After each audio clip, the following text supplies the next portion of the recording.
ఇది చూద్దాం.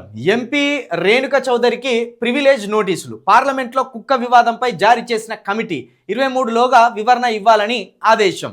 ఈ ప్రివిలేజ్ నోటీసులు అనేది సభా హక్కులను ఉల్లంఘించినప్పుడు, లేకపోతే సభను అవమానించినప్పుడు, సభలో ఉన్న ఇతర ఎంపీలను, లేకపోతే కేంద్ర మంత్రులను, లేకపోతే ప్రధానమంత్రి గారిని, లేక స్పీకర్ గారిని, సభ వ్యవహారాలను మొత్తను ఏదైనా కించపరచడమో, అవమాన రీతిగా మాట్లాడమో జరిగినప్పుడు సభ్యుల గౌరవాన్ని నిలపడానికి, సభా గౌరవాన్ని నిలపడానికి ఈ ప్రివిలేజ్ నోటీసులు అనేటివి ఇవ్వడం జరుగుతుంది. ఇక కుక్క వివాదం మీద మన ఎంపీ రేణుక చౌదరి గారికి కూడా పార్లమెంట్లో ప్రివిలేజ్ నోటీసులు ఇవ్వడం జరిగింది. దీనికి సంబంధించి 23లోగా వివరణ ఇవ్వాలని ఆదేశాలను కూడా జారీ చేసినట్లు అయింది. మొత్తానికి కుక్క వివాదం కాస్త రేణుక చౌదరి గారి మెడకు పడి ఆమె ఇప్పుడు వివరణ ఇచ్చుకోవాల్సిన అవసరం కూడా ఏర్పడ్డది. కొంత దురుసుగానే మాట్లాడుతుంది ఆమె.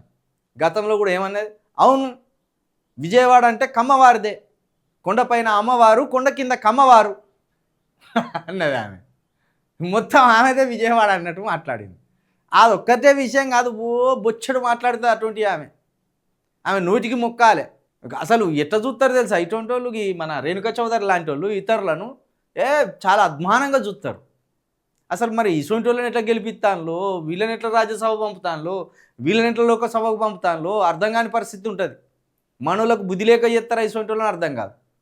అవును కొండపైన అమ్మవారు, కొండ కింద కమ్మవారు, బరాబర్ మాదే, ఇది విజయవాడ మొత్తం మాదే అంటది.